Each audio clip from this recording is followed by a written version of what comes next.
If you're watching this video, you're not lazy, you're not broken, you're not depressed. You're just living on a day-to-day basis with your body and your physical being as someone who you know you're not supposed to be within your mind.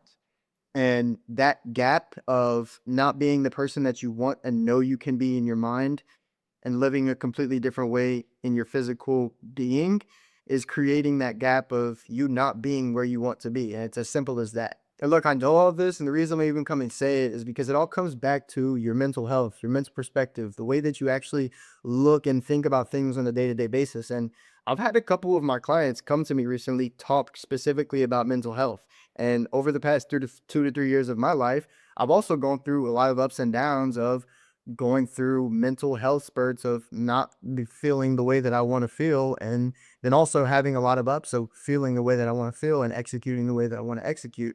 But I've gone through this and I understand that if you're building a business and you feel like in your life physically and on the outside, you're checking off every single mark that you need to be checking off, but internally and what you're feeling inside of here is not reflecting what you feel like you're doing on the outside. And again, that's where it comes back to that gap of you're never going to have, you're never going to have that peace and that freedom, that true freedom in your mind and in your heart, which is what most of us are searching for, right? You're not going to find that with having that gap between the way that you think about things and the perspective that you have and the way that you feel in here compared to what you're doing out here. If there's that gap all the time, you're never actually going to get to a point where you can sit back and be peaceful. You can sit back and look at all the things that you've accomplished and actually feel good about them. And so more specifically, what I really want to like go about in this video is what nobody's actually going to tell you in your 20s. And these are the things that you need to be hearing before you fucking turn 30 years old. Because if these things that I'm about to tell you click when you're 30, you're fucked up. And if you're 30 years old watching this video and this is going to be the first time that you're kind of really thinking about these type of things and it's clicking to you, no hate towards you, but obviously that's not majority of my main audience. But if that is you and you're watching this video, again, it's no disrespect. If you felt disrespect, then that means that you haven't taken enough time over the past 30 years of your life to pour into being the best version of yourself,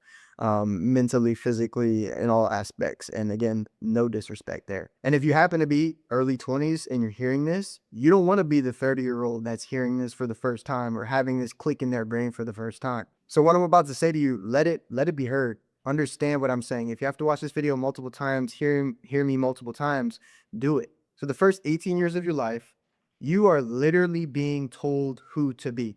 Your parents give you an identity, your school gives you an identity, your friends give you an identity, the environment that you're always around gives you this blueprint that you follow. And you don't follow it because you chose it. You follow it because that's what everybody else is doing. That's what the average person is doing. So you are also going to follow right behind. But again, the reason is not because you chose it, it's because you didn't know that there was any other option. Again, that's what everybody else is doing. So that's also where you're going to start to go. Then after high school, you graduate, maybe not, you step into the real world. You go work or you go to college. And when you step into this real world, something starts to feel off pretty damn quick. So you Google it or you try to go talk to somebody about it and they tell you you're depressed or they tell you you're anxious and they tell you you need to get on some type of medication or they tell you you need counseling. And so again, just like you've always done, you follow the rules and you go towards that path. And look, for some of y'all, maybe that's true. This is mostly opinionated, right? But for a lot of you that's watching this video, that is not the problem. The problem is much simpler, but it's also harder than you think at the same exact time. To put it in lame terms, you're homesick for a version of yourself that you've never been able to step into be. And look, I'm not saying this from the other side. I'm saying this because I was on that side. Before starting business, before actually stepping into something that was driving me towards the real goals and dreams that I wanted for myself, I was in the same situation, following all the rules, feeling like what I needed to go do was go to college and get a certificate for something that I didn't really want to do. And again, do what everybody else is doing. But the moment that I actually decided to take a step out and figure out what I really wanted for my purpose, for myself, and started listening to that feeling, listening to the voice in my head that is telling me there's so much more potential inside of this person. So look, here's what I've learned so far about this specific topic, and here's how I was able to change the perspective on how I saw everything. Most people think your identity is something that you have to discover, right? Like it's buried somewheres inside of you and you have to go dig it up and find it. Go journal, go meditate, go think, go find yourself, whatever people say. That's not how this works. Identity is not something that you go dig up and find. It's something that you build over a consistent period of time. It's the standards you're setting for yourself when nobody else is watching. It's the things that you refuse to accept and the things that you actually start to sacrifice. It's who you are at 6 a.m. and 11 p.m. at night when nobody else is watching you. You don't find yourself, you have to decide yourself. And every morning that you wake up, you get another opportunity to redecide yourself. Think about that for a second. People that feel lost aren't lost because they don't know who they are. And it's because you've never actually gave yourself permission to choose. You're still running on the same identity that your parents created for you when you were 14 years old. And just for a little story, I went to counseling. I went to counseling when I was, I think, 13 or 14 years old. And to be honest with you, it wasn't bad. It actually gave me a different perspective of where I needed to be holding my thoughts and the perspectives that I did start to need to have. And I'm glad that I did it at a young age, and I'm grateful that I guess it was with the right person because they allowed me to start thinking in this way to an extent. Obviously, like he's not the only reason that I started thinking this way, but I'm going to ask you something that he asked me that completely changed the way that I started thinking about who I was actually becoming. What he asked me was, if I took your job title away, I took your relationships away, I took your kids away, I took your work away, I took everything that you feel you are on a daily basis away,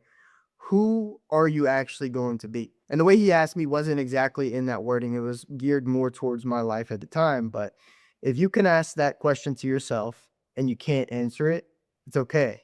That's probably the most honest that you've been with yourself in a very long time. And that honesty right there, that honesty is exactly where all of this starts. You have to start being honest with yourself. You can't make promises to yourself and break them. Or you can't tell yourself that you're going to do things and not follow up with them and do them.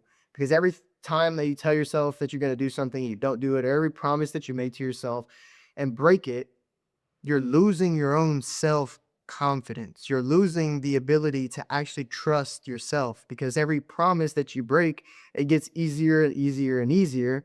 And your discipline starts to deplete faster than you've ever been able to see before. So, look, all in all, you're not broken. You just need to be able to actually look yourself in the mirror and start fixing yourself. Nobody's going to do it for you. Your perspective on what you are as a man or woman every single day is how you are going to be the best version of yourself and win every single day. And what I mean by that is not just the way that you look at yourself, but actually working on that. If you look at yourself in the mirror and you don't love yourself or you're not self confident, that's the first couple things that as a person you need to be focusing on. Because God created us in this world in our own perfect way. And the moment that you can step away from being self-conscious or not actually putting the work in every single day because you feel this doubt from that other side or that other voice that's in your brain telling you you can't do this because maybe you failed a bunch in the past. Maybe you have tried a bunch of things and they didn't work out for you.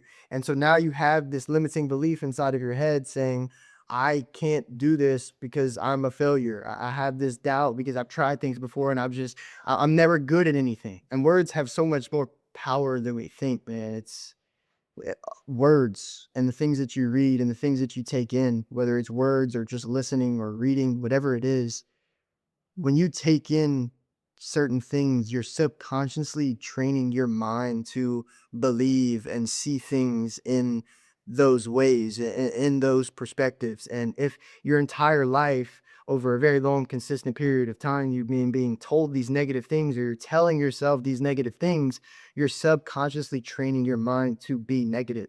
You're subconsciously training your mind to feel that self doubt. And so the only way for you to actually take that step forward is by subconsciously training your mind to think positively, to look at things in a perspective of a manner that is solutionists. What can we do to be the best versions of ourselves?